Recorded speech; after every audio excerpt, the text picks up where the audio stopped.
fast. If that happens, just like, go like this. And I'll be like, okay, I got you. So like Pastor White said, I'm the daughter of Isaac and Tina Fair. You may know them from the trip to Guinea, the first one they went to. My dad's an elder, and they're very involved in this church, as is the rest of my family. You may not know me, because until the last year I haven't been. So I grew up in a Christian home, and so I'm really blessed that I was able to have that foundation. But I also grew up feeling like I never fit. All my siblings are, if you've seen them, they've all got this like way crazy blonde hair, and they're all, a lot like skinny, and like my younger ones are taller, and I just felt like, none of this short ginger, and I don't look like the rest of them, and I felt like I just didn't fit. And I remember one time my mom saying, no, they didn't plan me. And so I heard what she was saying was, oh, you were surprised, you were this gift, and what I heard is, oh, you were a mistake. And so I grew up feeling like I wasn't meant to be there. And this just translated everywhere. Like at school, where the majority of my school was Dutch, and I wasn't, and I was like, oh, I'm not good enough. I'm not Dutch. I'm not supposed to be here. I'm not good enough. And at church, I just felt like everyone was better than me. And I was just this little kid, and I made mistakes, and I just wasn't worth anybody's time. And so it grew worse as I got older. By the age of 8, I was beginning to deal with depression and anxiety. And I hear sometimes people go, well, you're a kid, kids can't deal with those things. And I was like, I don't know. But they're both medical conditions, and anybody can deal with a medical condition. But my problem is that I decided that I would get my self-worth from people. And despite the fact that I always heard, you have worth because God created you. And I said that, and I told people that, Jesus is my Savior, and I am His daughter, and I am a princess. And yet, on the inside, I was like, but look at all these people. I mean, look at these people who don't like me. Look at these people who say that I'm stupid. Look at these people who say that I'm ugly, that I'm fat. Like if all these people think these things, there's no way they can be wrong. Because, God is one person. And there's all these hundreds of other people, and they outweigh Him. See, the thing that I didn't get is that God is not a person. God is the creator of everything. And so throughout my childhood and my teenage years, I got progressively worse. And I wasn't exactly what you would call a nice kid. I acted out in a lot of ways, and I ended up hurting myself in that way. By the time I was 12, I was suicidal, and my parents had to take me out of school. I was afraid of everyone around me. I was so scared every time someone looked at me that they would find something wrong in me. And if they found something wrong in me, then it must be wrong, and I had to fix it. Because if I didn't fix it, no one would like me, and if no one liked me, then I didn't have worth, and there was no reason that I should be here. And this whole time, God's up there going, Naomi, I made you, I love you, why can't you just see this? And I was like, God, go away. I don't need your opinion. But when I was 7, it was the first time I met a man who didn't understand the meaning of no. And that was when I was just I just gave up. When I was in grade 7, not when I was 7. And I was like, God, if you're real, why would you do this to me? And I remember going on a walk one night, and I went to God. I was talking to God, and I was outside, and I was like, God, I'm just going to ask you. I am on this earth. You have put me here. Can you do one of two things? Can you fix me so that I can actually function and I can be worth something, or can you kill me? I don't care which one. If you don't fix me, then there's no reason I should be here. Just, do one of them. And nothing happened. And I tried getting baptized. I was like, oh, hey, here's this thing. I'll reach out to God. And another mistake is that God is reaching out to me, and all I have to do is take a hold of it. And I had this idea that I had to reach out to Him. And I was like, this is all going to be good. It's going to be so great. And I felt good for one day, and the next morning I was like, oh, you know what? God's not there. Because I reached out, and nobody took my hand. And so I became an atheist. If God was real, then he would have done something. That was how I was thinking.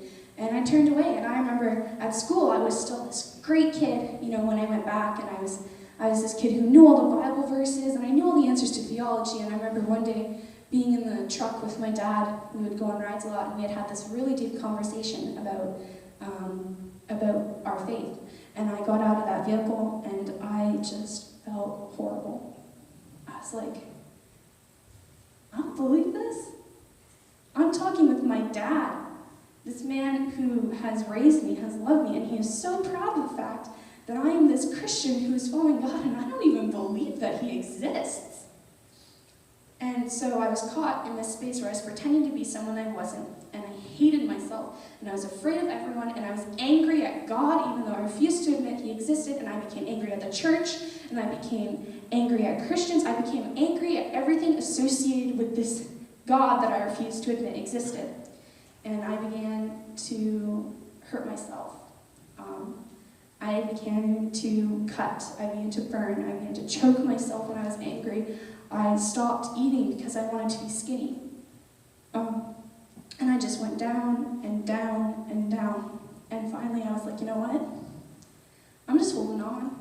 I'm just a burden. I'm not helping anyone by being here. I'm hurting my family. They have to deal with me. Nobody around really cares. Nobody actually wants me here. Those people who say they do, they're just saying that to make themselves feel better. They don't actually want me. And when people say good things about me, they're just trying to patronize me because it feels good for themselves. So I decided that my grade 11 year, at the end of the year, on August 31st, I was going to hang myself. And I drew an X on the top of my wall, roof, above my bed, and every night I would look at it and I'd be like, don't worry, you can make it. You can make it till the end of this year. You're not going to do it during the year because, that might be an imposition on people. You would have to take time out of their day and, they would all get more mad at you. So I would look at it and I'd be like, okay, you can make it through tomorrow because you know it's going to end. And so this is where what people call a series of coincidences, and I like to call it a series of God incidences. And so this might seem a little bit like it doesn't fit to you guys, but don't worry, it comes in the story later. My sister, when she went to Bible college, got a roommate, and her roommate liked this show called Doctor Who. I was like, oh, okay, sounds sci-fi, I'm a nerd, okay. But then I just didn't watch it. And then when I homeschooled, there was this kid who was also from an Alliance church who did quizzing in my homeschool group. And he was like, oh yeah, this show is great, Doctor Who, you should watch it. And I was like, yeah, sure, whatever, okay, nerd, whatever, maybe later. And then I had a supervisor, and he kept bringing it up. Hey, you should watch this show. And I was like, you're not that cool. But I'll get there. And then my brother, Andrew, came home from Bible college this summer that I was going to kill myself at the end. And he had this USB full of shows that his friend from Bible college had filled out. And on there was every single episode of Doctor Who. And I was like, okay, well, I told people I was going to watch it. This is the last summer that I'm going to be alive. I might as well watch it. I don't really have much to do with my time that's useful anyways. And so I began to watch this show. And I wasn't really excited by anything, or I never really wanted to do anything. I just, was passing through time. I was, the only way that I ever really felt anything was pain when I hurt myself. And this show made me excited. And so every day, that was the only thing that I would look forward to, was I got to watch this show. And then my parents were like, hey, Naomi, there's this place called the Basic Life Institute in Chicago. And we want to send you there for a week and a half at the end of the summer, and you'll get back on August 31st. And I was like, oh, well, it doesn't really chip into my plans. I might as well do this one last thing for my parents. And so then I went to this institute, and it was a Christian organization. And I got there, and I was like, you know what? only got like a week and a half to live. My parents aren't around. Like, this is a Christian institution, I don't want to be here. I mean, all these people, they're just these fake Christians, you know, like, they're just saying all these things, like, pretending, you know, like, they got this Bible that makes them feel good about themselves. Like, they're just going to say all these things, and then, you know, I know that, like, after they say these things, they're not going to live them out. Like, so why do I have to pretend like I'm a Christian here? So I didn't. And I was horrible, and I was rude, and I cut them down. And every time they asked me a question about the Bible, I used all my knowledge that I'd learned, and I mockingly answered them. And I was just like, I am not your project. And I was like, I'm not going to make any friends. I'm not going to talk to people. I don't want to know what they have to say. So I'm sitting on my bed all alone, and I'm just stewing, and I'm just like, how can I get out of here? I wanted to run away. I didn't want to be around all these people who were just shouting Bible verses at me. And all of a sudden I hear from the other room, this girl goes, "Weeping angels." And I jumped off my bed, ran through the living room, into the bathroom, and was like, "Did you say weeping angels?" Because that's a character from Doctor Who. And I became friends with these two girls, and we spent the next hour talking about Doctor Who, and it was kind of weird because they had both just started watching it the exact time I had. And both of these girls were Christians. So I walk into the other room after they had to leave, and I'm like, oh man, I wasn't supposed to make friends. What am I going to do now? So I'm like, oh, I'll avoid them, because, you know, they're just going to want to talk to me about God. I'm like, ugh. And guess who got assigned to my room? It was those two girls. And so no matter how much I tried to avoid the message that everyone was trying to get to me, I couldn't. And I became gradually harder and harder and harder. I didn't want any part of this God that they were talking about. And it was halfway through the week. I had gotten there earlier, I believe it was Thursday. So it had been almost a week that I had been there, and I was just so tired. I was so tired of fighting it every single time. Every single morning we had to pray.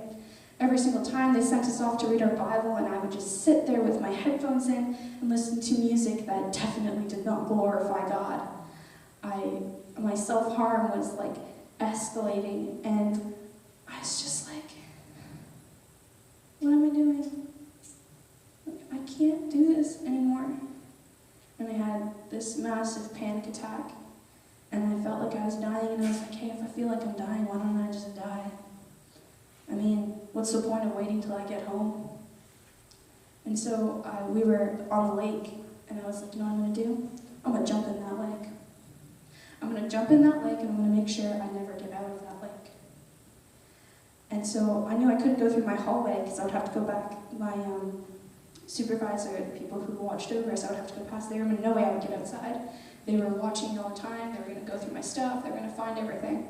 And so I got to my window, I opened my window, and I fell on the ground and I was asleep. And I woke up the next morning and I was like, seriously? I was like, God, what is your problem? I have shown no interest in you. Why are you saving me? I don't want you to save me, just stop. And I was so angry that day. I think that was the angriest day I had. And we had this session. I don't remember what it was about, but I just remember me being so angry after this. And I went off into her room, and the girl, my friend Katie, who was also into Doctor Who, came in there, and she found me. And she started crying. I looked at her, and I was like, wow, how pathetic am I? I'm making other people hurt. She looks at me and she goes, Naomi, she's like, there's something at the beginning of the Bible, at the beginning of God's story that I think you need to hear. And I was like, what is it? And now I gotta find it. She's like, so God created mankind in his own image. In the image of God, he created them. Male and female, he created them. God blessed them and said, be fruitful and increase in number, fill the earth and subdue it. Rule over the fish in the sea and the birds in the sky and over every living creature that moves on the ground. Let's get into verse 31. God saw all that he had made, and it was very good. She goes, Naomi, God doesn't say he made, the tall people, and, he made the perfect people, and he said that was very good. He said he made male and female, and it was good. She's like, that's everybody. That's you. She's like, no, I'm a mistake. I'm not supposed to be here. And at this point, I'm just crying. Like, I am beyond gone. Like, I am not supposed to be here. I am not part of that male and female. She was, yes. He's like, you wouldn't put it at the beginning if it wasn't important. And I just broke down. I mean, I wasn't ready to accept God at that point, but I just broke down. And that's when two of my counselors came in, and they found me. And they took me to the other room. And they're like, Naomi, we want to pray for you. And I was like, no, you're not praying for me. And they're like, yeah, we're going to pray for you. And so they were like, they kept praying for me and praying for me. And then one of my counselors looked at me and she was like, Naomi, you talk about God a lot. She said, but I've never heard you say Jesus. And I was like, I was about to say it, and I was like, I realized I can't. I could not get this word out of my mouth. I could not get it up my throat. And all of a sudden I tried to say it, and I felt this searing pain in my back, like something was inside of me trying to rip out. And I was on the ground, on my knees, with my head covered, and I was just crying and terrified, and I was in so much pain. I could barely hear what was happening around me. There was like voices, and it was terrifying. And then someone touched me, and it burned. They touched me, and my shoulder burned. I jumped. I was like, don't touch me. Don't touch me. I don't want to be here. Don't make me do this. Like, I just want to leave. Like, I promise it won't be messy. Like, I can do this. Like, just let me go. And they wouldn't, and they kept praying for me and praying for me. And I was like, like, the only way I'm going to get out of here is if I say this. And I was like, God, like, something is crazy is happening here. There's no way that this is just like, there's no way that I'm just sick. Like, this is crazy spiritual stuff. And I'm like, God, you're real. And I was like, Jesus. And it all stopped. The pain that was in my back, the voices that I was hearing, it all stopped. And I just fell asleep again. And I woke feeling a clarity that I have never felt before. And I prayed to God, and I was like, God, I am so sorry that I said you weren't real. I was like, you are powerful. You are real, and I'm living this life, and I'm denying you. And I'm sorry. And I cried. And my counselors came in and found me, and I was just filled with the Holy Spirit. We began laughing and singing, and I was so relieved. See, the power of God is not something that we can command. Those people have been praying for me all week, and they couldn't just touch me on the first day and be like, bro, you're healed. That's not how it worked. See, the power of God works on you, and He chooses the time. Sometimes I wish that I would wish that, why couldn't this have happened earlier, but you know what? I wasn't ready. And so when I came back from this journey, I found out that there had been around 300 people praying for me this entire time. And since then, my song has kind of been, it's actually a song called Somebody Prayed for Me. And it's a song from the Salvation Army, and I don't know if any of you know it. I'm not going to sing it the whole thing because I can't really sing. But it's like, when my heart was so broken that I could not pray, when love wasn't easy to see, someone was there, somebody cared, somebody prayed for me. Somebody went to the throne of heaven, somebody whispered my name, bringing me into His holy presence, saying what I could not say. Somebody showed me the face of His mercy when darkness was all I could see.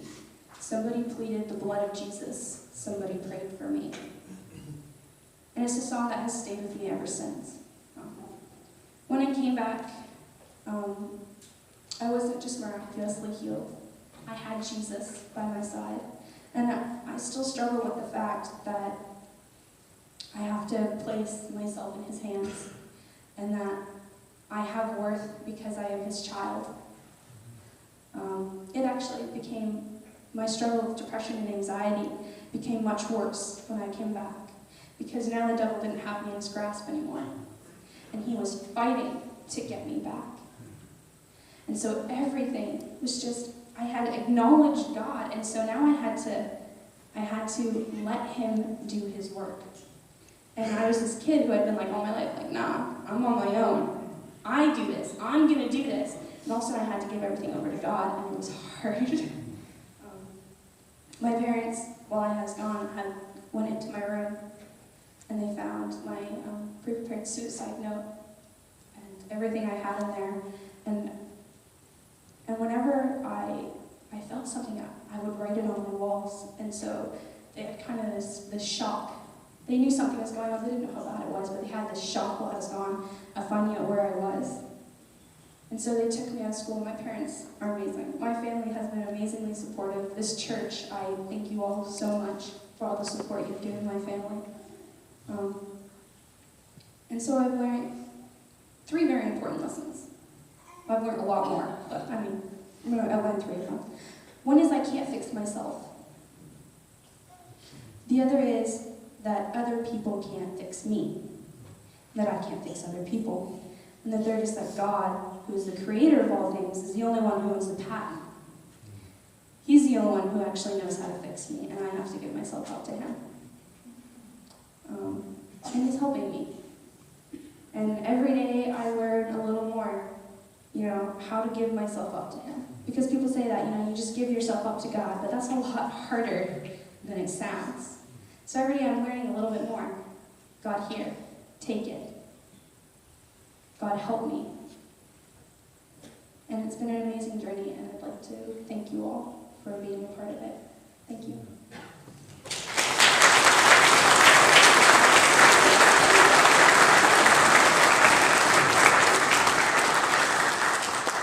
What an amazing transformation God brings about, another evidence of redemption, restoration, and reconciliation. And the sad thing is that Naomi's story is not uncommon among young people, and even among adults these days. And yet there's a testimony to the goodness and the greatness of God, and that he doesn't let go. Amen. Let me pray with you, Naomi, and then the worship team